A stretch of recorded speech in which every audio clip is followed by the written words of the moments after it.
The fjords groaned with ice, and the long shadows of winter crept across the mountains like beasts hunting in silence. In the small coastal village of Hovestad, the hearths burned low and the nets brought in little fish. Hunger gnawed the bellies of children, and the old muttered that the gods had turned their faces away. Among these people lived a man named Kael Thorson, neither jarl nor warrior king, but a hunter, broad-shouldered and quiet, with eyes as gray as the storm sea. His wife, Sigrun, sang to their 2 children when the wind howled at night, and her voice was the last thread of warmth in their meager home. Kael had once been like the others, laughing at feasts, wrestling in the longhouse, carrying iron to raids across the sea. But a wound from an axe had ended that life. His right hand was scarred and weaker, never again able to hold a shield as he once had. And so he remained in the village, hunting, fishing, and trying to live as though the world had not moved on without him. Yet fate does not spare the quiet. One winter's night, as snow buried the roofs and wolves howled on the ridges, the sea erupted with fire. Longships, not of their kin but painted black with dragon prows carved from bone, swept into the fjord.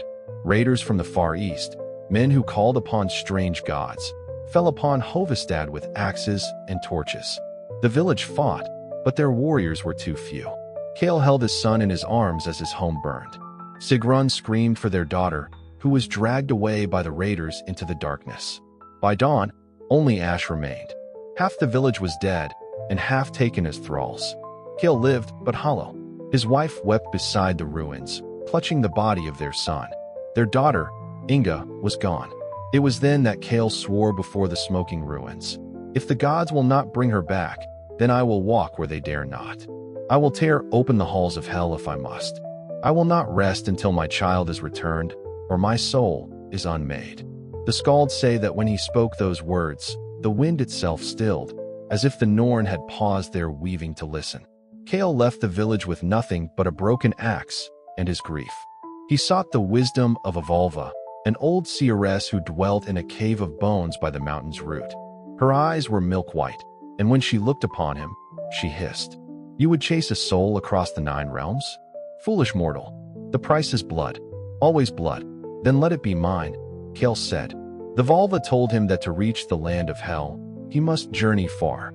First to the root of Yggdrasil, the world tree, where the living might slip into the shadows. He would need to cross the realm of frost giants, survive the seas where Jormungandr coils, and bargain with those who bow to no man. She gave him a warning: "You will lose all before the end. Every step you take will carve away your flesh, your hope, your very soul. When you reach your daughter, you may find only ashes in your hand." Kael bowed his head. "Then I will carry her ashes if I must, but I will not let her be alone." And so began Kael's saga, a father's descent into the realm of gods and monsters, driven not by hunger for glory, nor thirst for gold, but by love scarred by loss. The path ahead would demand sacrifice. Each step would take him further from the man he had been, until only myth remained. Kael left Hovestad before dawn, the frost crunching beneath his boots. He carried no longship, no shield wall at his back, only the broken axe of his forefathers, bound in leather so it would not split further. The fjord stretched behind him like a wound carved into the land, its waters still stained with ash and blood. Sigrun did not stop him when he turned from the ruins. She only touched his arm once, her eyes hollow as the moon, and whispered, "Bring her home, Kael, even if it is only her soul." He walked northward into the wild, where the mountains clawed at the sky and the snow fell in sheets thick as woven wool. Hunger gnawed at him, but grief was a harsher master. His steps carried him not by strength of body, but by the fire that grief had lit within him.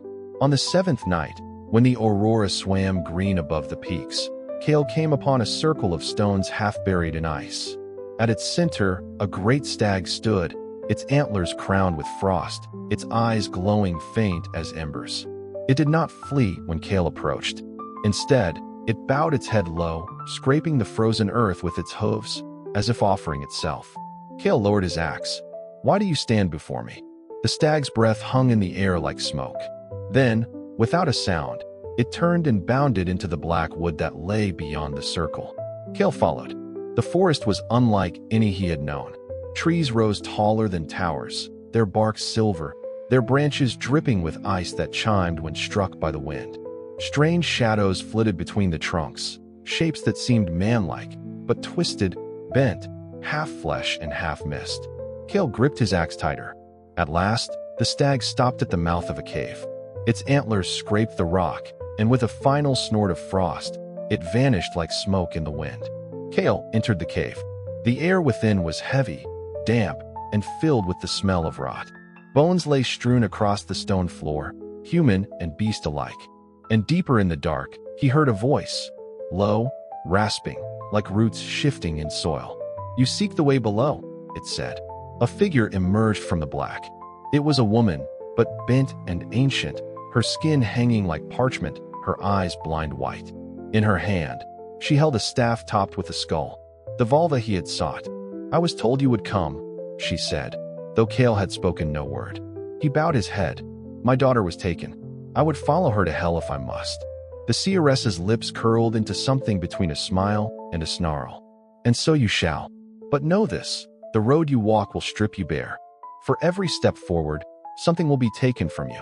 Flesh, blood, memory, hope. When you reach the gates of hell, there may be nothing left but your grief. I will carry that grief until the end of all things," Kael said. The vulva thrust her staff into the earth. From the stone burst roots, black and slick, twisting upward as though alive. They coiled around the cave, and from there weaving a vision formed.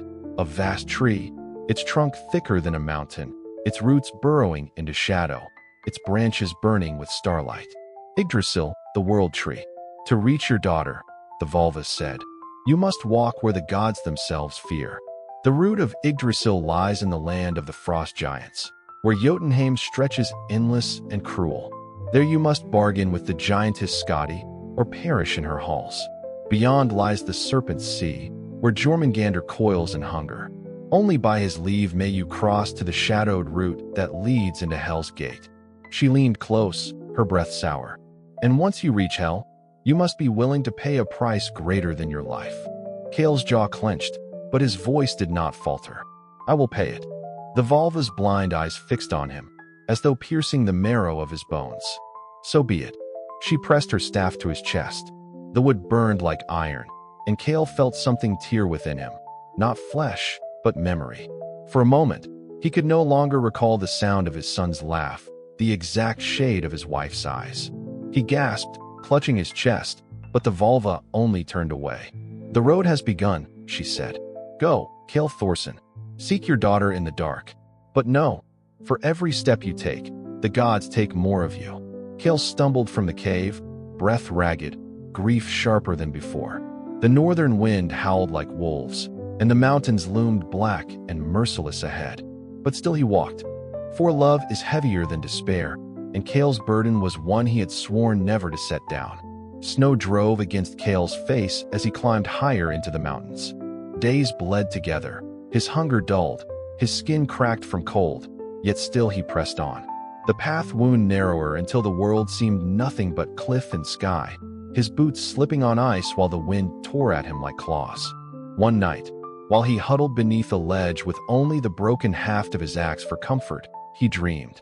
In his dream, his daughter Inga stood before him, her hair tangled with seaweed, her small hand reaching. "Father," she whispered, her voice like water dripping from stone. Kael reached for her, but the moment he touched her, she dissolved into ash that blew away on the wind. He woke with a cry, his chest heaving, the taste of salt on his lips. The gods were mocking him, or perhaps warning him. Every step forward cost him pieces of her. By the 10th day, the mountains broke into a frozen plain. Vast and endless, it stretched to the horizon, broken only by jagged spires of ice. Kael had reached Jötunheim, the land of the giants. The air here was thicker, heavy with the weight of something older than men. Kael felt it pressing into his bones, as though the land itself resented his smallness. He trudged on, and soon he was not alone. Shapes moved on the horizon, towering forms, each taller than 10 men, their skin pale as the snow, their hair long and tangled like frozen rivers. They were the Jötnar, the frost giants. Some carried spears the size of pine trees, Others dragged sleds piled with bones. Their eyes glowed faintly, cold and merciless. Kael hid behind a ridge of ice as one giant passed, its footsteps shaking the ground. He gripped his axe, though he knew it was madness. His weapon was a splinter compared to their enormity. Yet he did not turn back. For 3 nights he stalked the edges of their land, until at last he came upon a hall built of stone and ice. Its roof bristled with spikes, and its door was carved with runes older than memory. This, he knew, was the Hall of Skadi, the giantess of winter, huntress of the wild. Kael entered. Inside, a fire burned blue upon a hearth of stone. Around it sat warriors of frost, their laughter booming, their voices like avalanches. At the far end, upon a throne of antlers and ice, sat Skadi herself. Her eyes were as white as glaciers, her hair black as ravens, her spear taller than any mast. She gazed down at the mortal intruder, and the hall grew silent. "Why does a man of Midgard crawl into my hall?" she asked, her voice echoing like thunder on stone. Kael bowed low. "I seek passage, Great One. My daughter's soul was taken to hell. I would walk the route of Yggdrasil to find her." The giants roared with laughter, but Skadi did not smile. She leaned forward, her gaze sharp as knives. "And what will you give, little man, for such a boon?" Kael's throat was dry, but he did not falter. "Whatever I have." Skadi rose from her throne, towering above him, her shadow swallowing the hall. "Then give me your warmth. Give me the fire of your flesh. Let me take from you what makes you human, so that you may walk the frozen paths without perishing." Before Kael could answer, she struck her spear to the floor. Ice rushed from it, coiling around his legs, his arms, his chest. He gasped as the cold pierced him, deeper than any blade. His breath turned to smoke, his heartbeat slowed, and he felt his very blood stiffen. When at last the ice released him, he staggered. His skin was pale, his lips blue, his hands numb.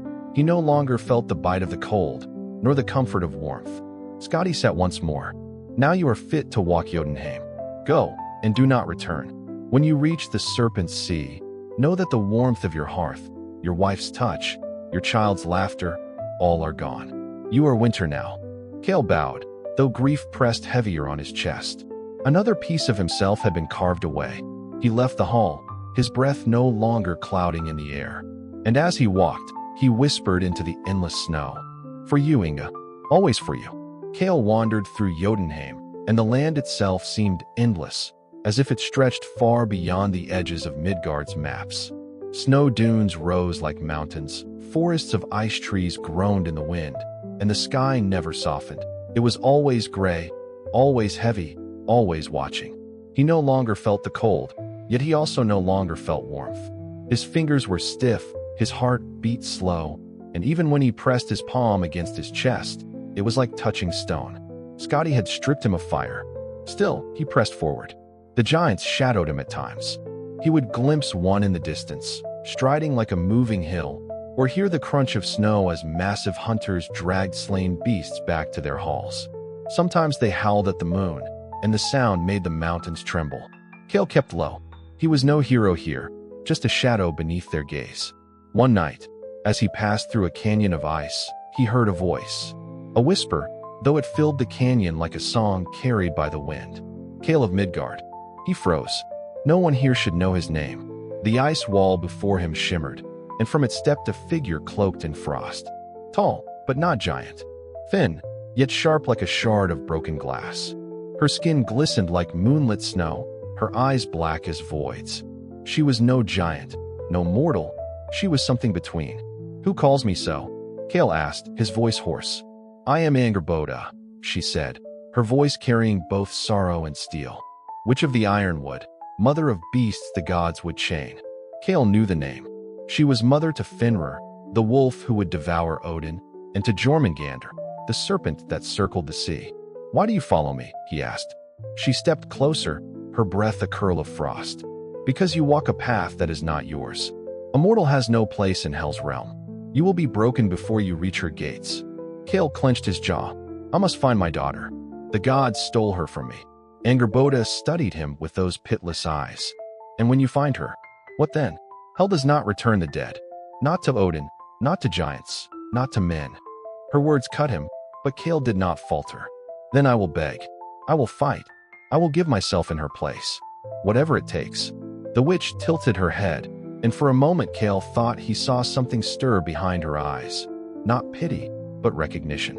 You sound like a father, she murmured. Fenrir once curled at my breast, and Jormungandr swam in the rivers of my womb. They were my children, but the gods feared them, so they bound them, caged them, cast them into the sea. I too know what it is to lose. Kael lowered his head. Then help me. Silence. Only the howl of distant wind. Finally, Angerboda raised her hand, and from her palms spilled a dust of black frost. It hissed as it touched the snow. There is a way, she whispered. Beyond the mountains lies a frozen lake, older than Ymir's bones. Beneath it coils a bridge of roots, roots of Yggdrasil itself. Follow them, and you will come to the Serpent's Sea. But beware, every step forward costs you something. You have already lost your warmth. What will you lose next?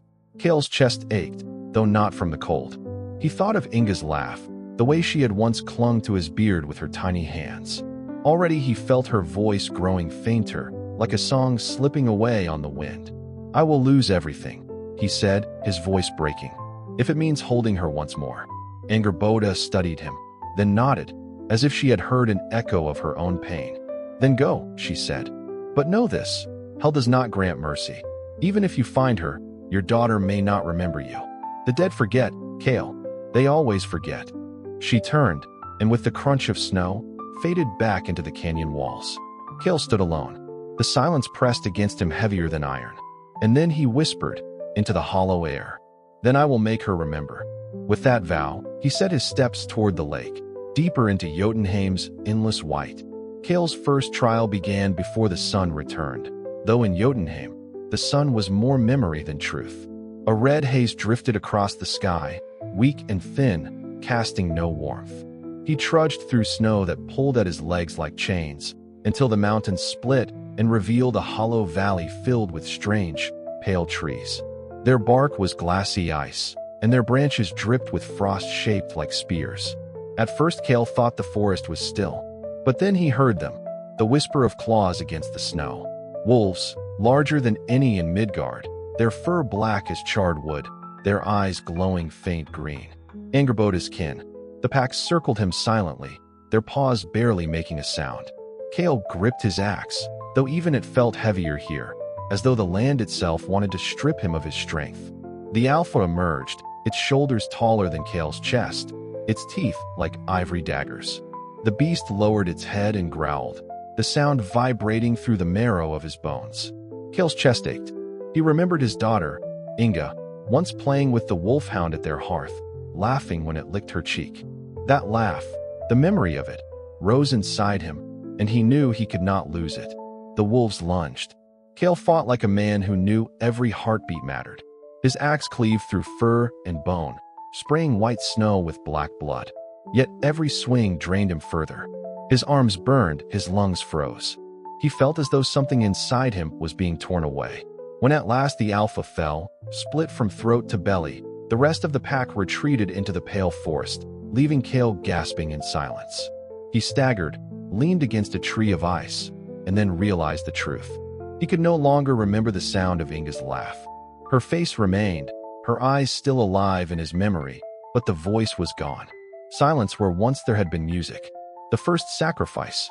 The second trial came days later, though in Jötunheim, time bled together like water on ice. Kael reached a chasm so wide it seemed the world itself had been split apart by some forgotten god. At the bottom roared a river, not of water, but of molten frost, glowing blue, boiling with shards of ice that cut the air with steam. Across the chasm was the path onward, marked by stone carved with runes older than Odin's hand. But no bridge spanned it. Only a single fallen trunk of an ice tree stretched across, slick as glass, brittle as bone. Kael stepped onto it. The tree groaned, cracking beneath his weight. He spread his arms for balance. Below, the frost river roared like a beast hungry for his fall. He walked, step by step. The wind struck at him, furious and wild, as though Jötunheim itself wished him gone. Halfway across, his vision blurred. He saw Inga again, her face pale, eyes filled with fear, calling for him. Her small hands reached toward him from the far side of the chasm. "Papa!" Kael's heart broke. The voice was faint, distant, yet there. He reached out, forgetting the path, forgetting the balance. The ice tree groaned and split. Kael dropped to his knees, clutching the trunk with raw fingers as shards of frost whipped around him. His daughter's image flickered, then was gone. He dragged himself forward, crawling, nails ripping against frozen bark. When at last he reached the far side, his body was shaking, bleeding, near collapse. And he realized he could no longer remember the warmth of Inga's touch. The feel of her small hand in his was gone. His palm was empty. The second sacrifice. The third trial came when he finally reached the frozen lake Angerboda had spoken of. The lake stretched wider than any fjord he had sailed, its surface black beneath a skin of ice. Wind screamed across it, carrying snow like shards of broken glass. In the center of the lake, something pulsed faintly, like the heartbeat of a sleeping beast. Kael stepped onto the ice. It cracked beneath his boots, but held. Each step sent tremors across its surface, echoing like thunder. Halfway across, he heard footsteps behind him. Heavy, measured. He turned. A giant stood at the lake's edge, taller than any hall, skin like rough stone, beard tangled with icicles. In its hand was a hammer carved from a glacier. Its eyes glowed faintly blue. "You should not be here, man," the giant rumbled. "Turn back. This lake swallows more than flesh." "I cannot," Kael said. His voice shook, but his resolve did not. "I must reach the roots beneath. I must reach Hell's realm." The giant raised its hammer. "Then pay the price." The fight shook the lake. Every swing of the giant's hammer shattered ice into thunderous cracks. Kael dodged, rolled, swung his axe into the giant's knees, tearing chips of stone from its flesh. The battle raged across the frozen plain until Kael's arms screamed with pain, and his lungs burned as though filled with knives. At last, with a desperate cry, Kael drove his axe into the giant's chest. The runes on his blade flared with fire one last time. The giant stumbled, roared, and collapsed, shattering half the lake with its fall. Kael stood alone. Blood dripped from his lips, and his vision darkened at the edges. Then he felt it. A hollow emptiness inside him, deeper than hunger, colder than any frost. He searched for memory, for her face. It was still there, pale, soft, framed with golden hair. But her name was gone. He fell to his knees, pressing his head to the ice, tears freezing against his cheeks. The third sacrifice. And from the cracks of the shattered lake, roots of Yggdrasil glowed faintly, winding downward into darkness. A path to Hell's realm. Kael wiped the frozen tears from his beard, clenched his jaw, and whispered into the endless night. "Daughter, I will find you, even if I forget all else." Then he stepped into the dark below. Kael descended. The roots of Yggdrasil wound like black veins into the abyss beneath Jötunheim, slick with frost and glowing faintly with threads of pale light. He climbed downward, his fingers numb, his body aching, every breath torn from his chest like smoke. The deeper he went, the colder the air became. Not the sharp, biting cold of snow and wind, but a suffocating stillness, a frost that seemed to freeze the very blood inside his heart. The path ended in a cavern vast as the sky, and there stretched the plain of Helheim. It was not fire. It was not torment. It was silence. Fields of ash stretched forever, broken only by rivers of pale mist winding like serpents through the land. Shadows drifted there, shapes that once were men, women, and children. They did not wail, they did not cry. They wandered, hollow, as though the memory of life had been stripped from them.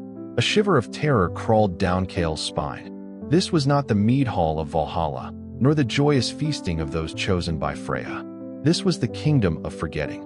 And somewhere here was his daughter. Kael staggered forward, clutching his axe though it burned cold in his grip.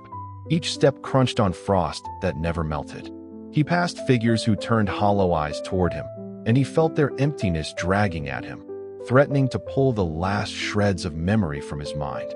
He forced himself to whisper her name, or rather, the hollow where her name had been. But even as he tried, his tongue failed him. The sound was gone. "Not yet," he growled. "Not yet."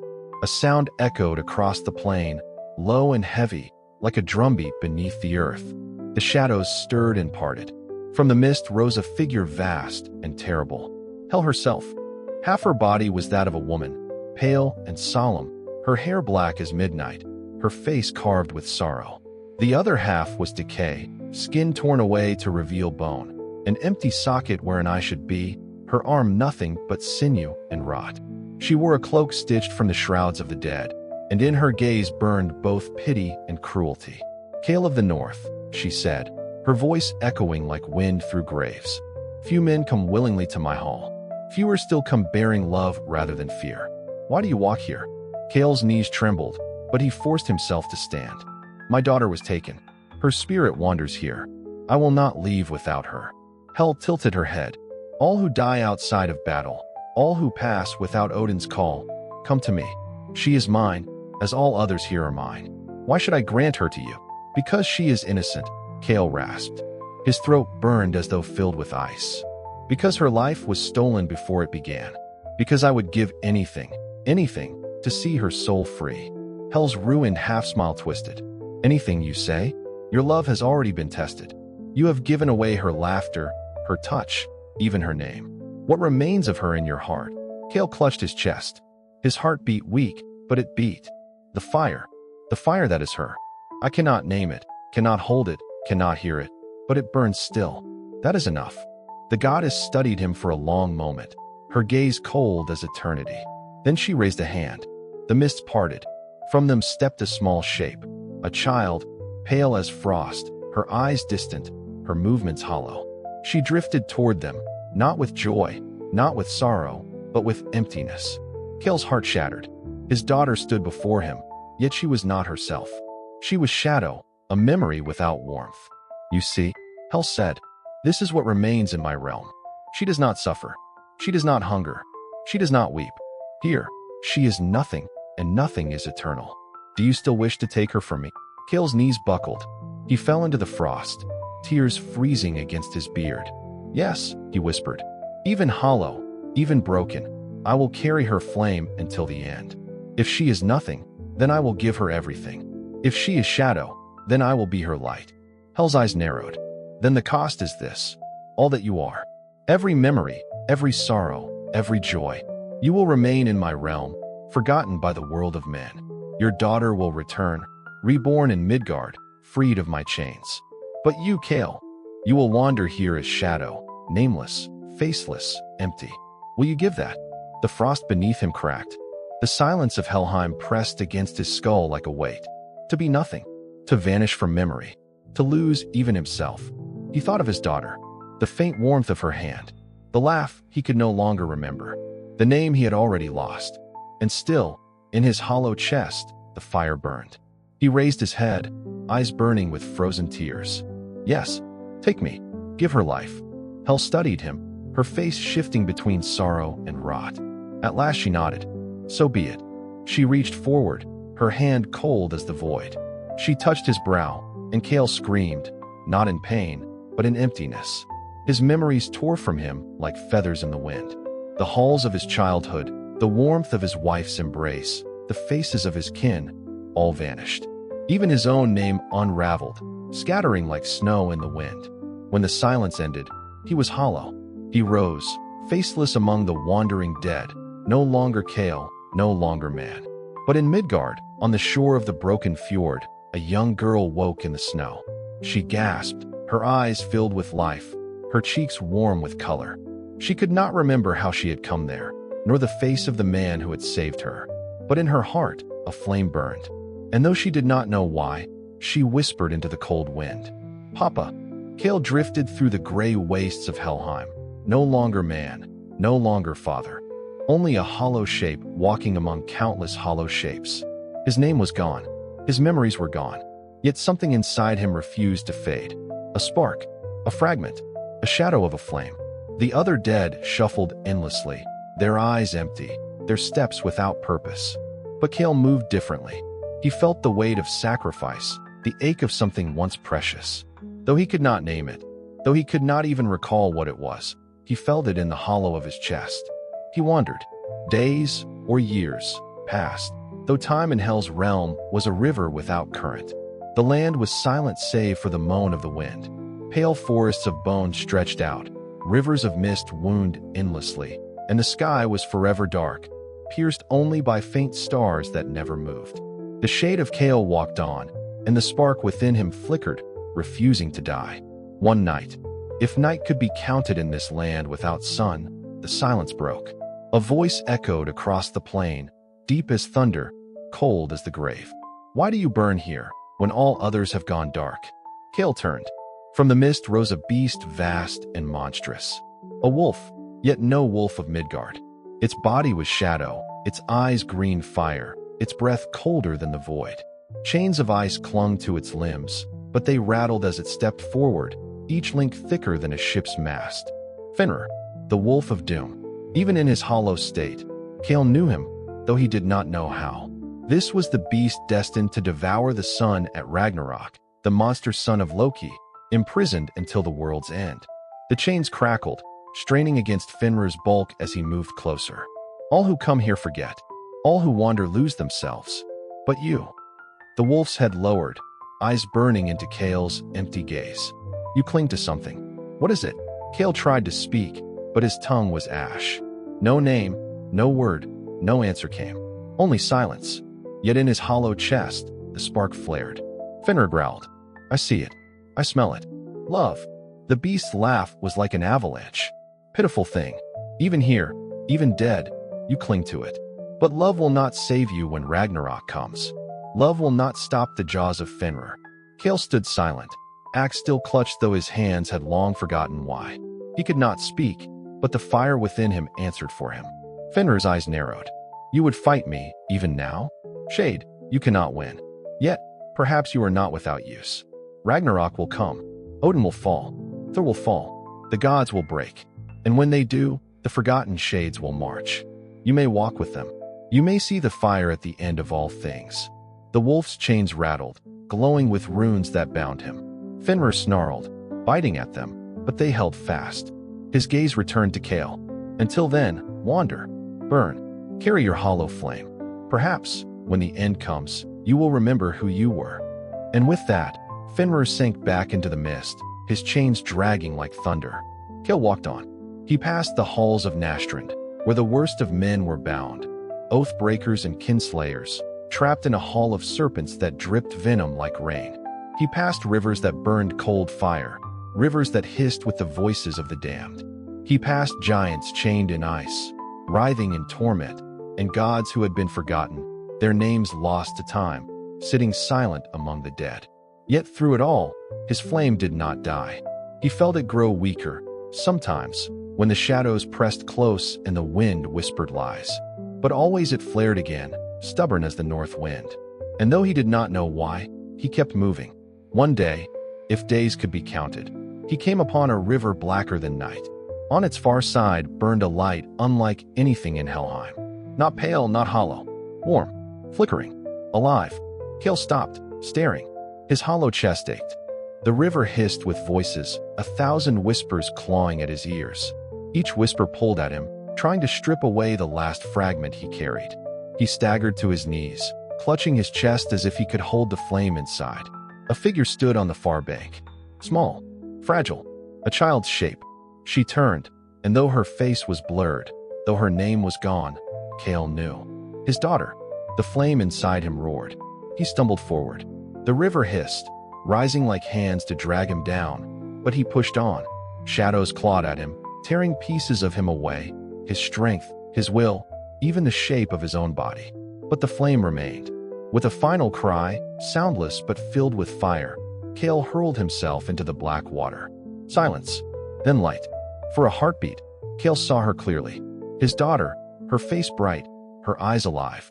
She smiled, the smile he thought he had lost forever. And for the briefest of moments, he remembered her name. Inga. Then the light swallowed her, carrying her away. Out of Helheim, out of shadow, into life again. Kael's body fell back into the river. His flame guttered, then dimmed. But it did not die. It flickered still, drifting through the gray mist of Helheim. A hollow man without name, without memory, walking forever through the silence. And though he could not know why, though he could not remember who, he carried it still, the hollow flame that had once been love. Kael's body had grown weaker with each passing day since he left Jötunheim's frozen peaks. The battles, the storms, the grief, all of it weighed on him like chains, yet his spirit refused to shatter. He had carried loss upon loss. His clan, his brother, his shield-maiden love, even the wolves who once walked beside him. But now he felt the pull of something stronger than grief. The Norns had spun their threads, and Kael's was thinning. He stumbled along the path where Midgard fades and the roots of Yggdrasil stretch into Hell's cold dominion. His axe, the faithful companion of countless wars, dragged against the stone. His breath misted in the chill, yet it was not the air of Midgard anymore. This was the frost of the Afterrealm. At the gates of Helheim, Kael stood before the half-flesh, half-corpse goddess herself. Hell's eyes glowed like coals buried deep in ash, one warm and living, the other hollow and endless. Her voice, when it came, was both a whisper and a thunderclap. Kael of the broken clan, son of storms, bearer of grief, why do you come with no shield wall at your back, no horns sounding your death, no flames of Valhalla calling your soul? Kael lifted his head, though his knees threatened to give. I come not to feast, nor to fight, nor to drink in Odin's hall. I come because I have lost everything. My clan is ash, my kin are shadows. I wish to walk among them once more, if only in your halls. Hel studied him, her cold gaze piercing deeper than any spear. Do you think Helheim is reunion? Do you think it is warmth? Kael's lips cracked in something between a smile and a grimace. I think it is not solitude, and that is enough. The goddess tilted her head, and for a moment the dead half of her face softened. She reached out one skeletal hand and brushed it against his cheek. He felt no pain, only a stillness he had not known since childhood. You will walk my kingdom, Kael, she said. But know this, your loss is not undone here. It is remembered. It is carried. That is the burden of Helheim. Kael nodded. I have carried burden all my life. I can carry it still. The gates creaked open, black iron grinding against stone. Beyond lay a vast plain of shadows, a pale sky without sun, and the echoes of countless souls wandering. Among them, Kael thought he saw shapes familiar, his brother, his shield maiden, the men and women of his clan, waiting in silence. Tears welled in his eyes, though his body felt light, almost unchained. He stepped forward. The axe slipped from his hand, clattering against the threshold of Hell's gates, but he did not look back. As the gates closed behind him, Hel whispered to the roots of Yggdrasil. A man who bore grief like a crown has come home. And so Kael's saga ended not in fire or mead or endless battle, but in the quiet company of those he had lost, carried at last to the kingdom of Hel, where memory and sorrow became his final hall.